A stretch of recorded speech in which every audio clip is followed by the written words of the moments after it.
যে সমস্ত বক্তারা 50,000 টাকার চুক্তিতে ওয়াজ করতে যায়, লক্ষ টাকার চুক্তিতে ওয়াজ করতে যায়, মহব্বতের দুহাই দিয়া, এরা দিনদার আলেম নয়, এরা দুনিয়াদার আলেম। দিনদার না দুনিয়াদার? এরা আপনাদেরকে জাহান্নাম থেকে বাঁচার পথ দেখাবার জন্য ওয়াজ করে না, এরা পকেট গরম করার জন্য ওয়াজ করে। এদের উদাহরণ হলো ফিউজ ব্যাটারির মতো। ফিউজ ব্যাটারি বুঝুন, যে ব্যাটারি জ্বললে শেষ আর জ্বলে না। ফিউজ ব্যাটারি কেমন? 1 লাখ টাকার চুক্তিতে আমি আসলাম আপনাদের মাহফিলে ওয়াজ করতে।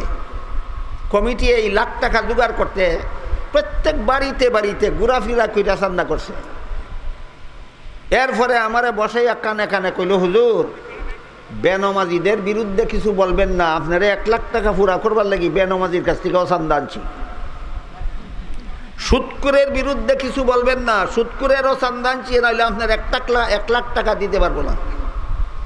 ঘুষকুরের বিরুদ্ধে কিছু বলবেন না, চান্দা তার কাছ থেকেও আনছি। মদকুরের বিরুদ্ধে কিছু বলবেন না, তার কাছ থেকেও চান্দা আনছি।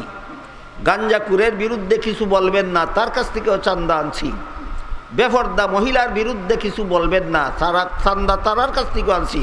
এখন যদি হেরার বিরুদ্ধে আপনি ওয়াজ করে দেন, এরকম আমরার বিরুদ্ধে ওয়াজ করবার লাগে চান্দা দিছি না, টাকা ফেরত দাও।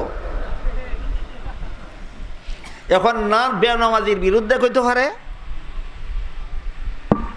এখন এই চুক্তিবাদী মূল্যায় না বেনামাজির বিরুদ্ধে কইতে পারে, না সুদকুরের বিরুদ্ধে কইতে পারে, না ঘুষকুরের বিরুদ্ধে কিছু কইতে পারে, না বেপর্দার বিরুদ্ধে কিছু কইতে পারে, না গাঞ্জাকুরের বিরুদ্ধে কিছু কইতে পারে। এমন এমন বয়ান করে যেটা কোনো দুনিয়ার কোনো মানুষের গায়ে লাগে না। হয়তো তার বয়ান আসমানের 7 আসমানের রুফিদা যায়, নাহলে 7 জমিনের তলিদা যায়। এটা পাওয়ারফুল ব্যাটারি না পাওয়ারলেস ব্যাটারি? চুক্তিবাদী বক্তারা পাওয়ারলেস ব্যাটারি। হক কথা বলার মতো সৎসাহস অন্তরে থাকে না।